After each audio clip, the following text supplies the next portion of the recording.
कहते हैं दुख से रक्षा करना क्षत्रियों का परम धर्म है। ये धर्म है क्षत्रियों का। और उस कुल के धर्म को नष्ट होने पर अगर क्षत्रियों का धर्म किसी को बचा नहीं पाए और उनके सामने ही किसी को दुख है, तकलीफ है, उस तकलीफ से उन्होंने रक्षा नहीं किया, तो कहते हैं ऐसे क्षत्रिय को जीने से क्या लाभ। ऐसे क्षत्रिय को जीने से कोई लाभ नहीं है। राजा भद्रायुध ने कहा, महाराज मैंने पूर्ण प्रयास किया, मैंने अपने तरफ से कोई और कसर नहीं छोड़ी आपकी ब्राह्मणी को बचाने के लिए, लेकिन मेरे वह बाण निष्फल चले गए। ये देवयोग ही है। मेरी ऐसी कोई इच्छा नहीं है कि मैं आपका रक्षा ना करूं। महाराज गलती हो गई, क्षमा करें। ब्राह्मण ने कहा क्षमा करने वाली बात ही नहीं है। राजा ने कहा, महाराज इदम राज्यम इदम राज्ञी ममेदाश्च कलेवरम। हे ब्राह्मण देवता, अगर आपको धन चाहिए तो आपको जो कहो उतना धन दे दूं, अपना राज्य मैं आपको दे दूं, लेकिन इस तरह से मुझे धिक्कारे नहीं। मैंने अपने तरफ से पूरा चेष्टा किया, पर सब कुछ करने के बाद भी मैं आपके ब्राह्मणी को नहीं बचा सकता। जो चाहो मैं आपको दे सकता हूं, मैं पूरा राज्य आपको दे दूं, लेकिन मेरे ऊपर कलंक ना लगे, कि मेरे क्षत्रित्व के ऊपर कोई कलंक ना लग जाए। ब्राह्मण ने कहा, आप राजन वही बात कर रहे हो। ब्राह्मण ने कहा, किमार दर्शनेन चा अंधस्य किम गृहे में क्षतिवनः। उसका क्या लाभ। अंधे को यदि शीशा दे दिया जाए तो उस शीशे का क्या उपयोग है। भिक्षुक को यदि घर दे दिया जाए, भिखारी को घर दे दिया जाए, घर लेकर क्या करेगा, उसमें क्या रखेगा जब उसके पास कुछ है ही नहीं। महाराज आप तो वही चरितार्थ कर रहे हैं कि मूर्ख को पुस्तक दे दिया जाए, वो मूर्ख पुस्तक से क्या प्राप्त करेगा। स्त्री रहित को धन की आवश्यकता नहीं है। अगर आप देना चाहते हो तो राजन ध्यान से सुनिएगा, अगर आप देना चाहते हो तो आप, चूंकि मेरी पत्नी को शेर उठा करके ले गया, खा गया, मेरी पत्नी नहीं है और मेरे पास पत्नी की आवश्यकता है। अगर आप देना ही चाहते हो तो महाराज अपनी पत्नी का दान करो। ये शिवपुराण की कथा है। अपनी पत्नी का दान करो।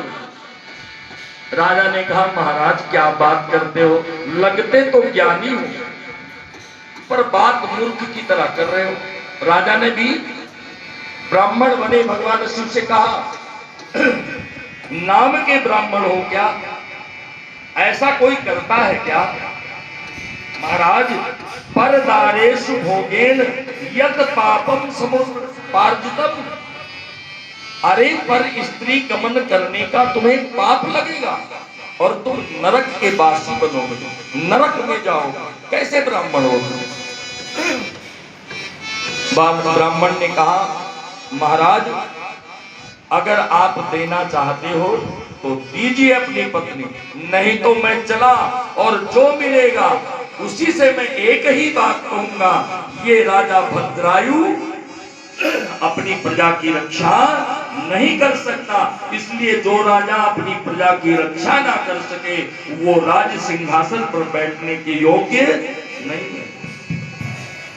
राजा भद्रायु ने कहा, महाराज ब्राह्मण देवता देखो, मुझे राजगद्दी पर बैठने का कोई लोभ भोग नहीं है। मुझे केवल इसलिए मैं आपको कह रहा हूं क्योंकि मुझे कलंक ना लगे और आपको पाप ना लगे। आपको पाप लगेगा, आप नरक में जाओगे तो भी तो मुझे पाप लगेगा। ब्राह्मण ने कहा महाराज उसकी छोड़ दीजिए, मैं ब्रह्म हत्या घोर पाप अपने तप के बल पर भस्म कर सकता हूं।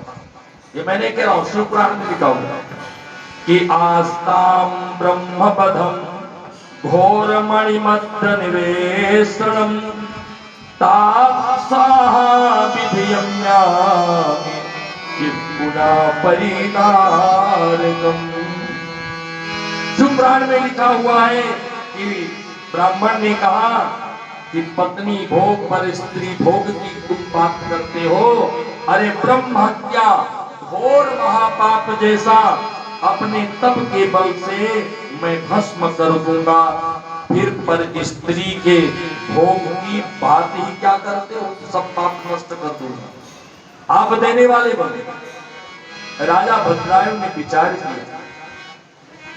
अब रानी कीर्तमालिनी चुपचाप ये बात सुन रही है, रानी कुछ नहीं बोल रही है, ना वो अच्छी बात बोल रही है ना बुरी बात बोल रही है, ना समझा रही है ना कह रही है ना, लेकिन मन में सोच रही है कि यदि राजा ने मुझे दान कर दिया तो क्या होगा।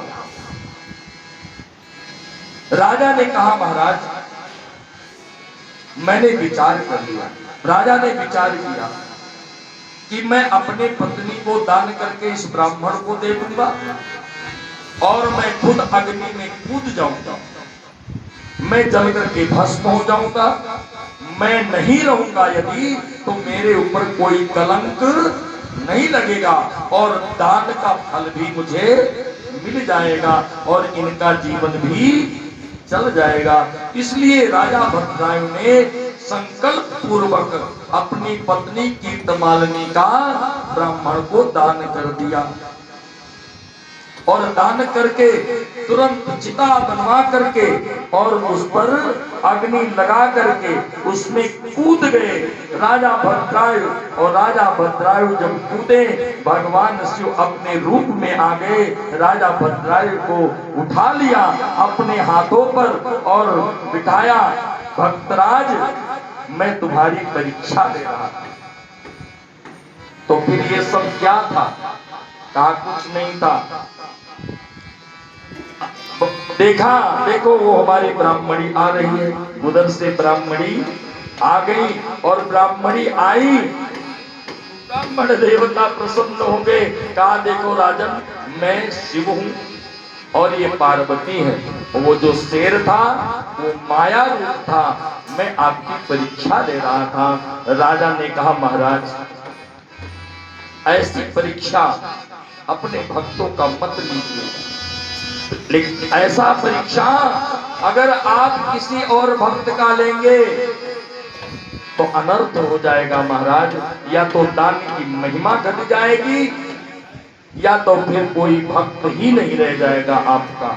इस प्रकार से राजा भद्रायु ने कहा, भगवान शिव ने कहा कि आप चिंता ना करो, आपका कलंक हट गया, आप मेरे परम भक्त हैं, आप जब तक रहें राज्य का उपभोग करें और अंत में आपको मोक्ष गति प्राप्त होगी। राजा भद्रायु कीर्तमालिनी ने हाथ जोड़ करके कहा प्रभु अब मुझे कुछ नहीं चाहिए, केवल आप अपने चरणों की भक्ति दें। और भगवान शिव ने भक्ति दे करके वहां से अंतर ध्यान हो गए। सूत जी महाराज कहते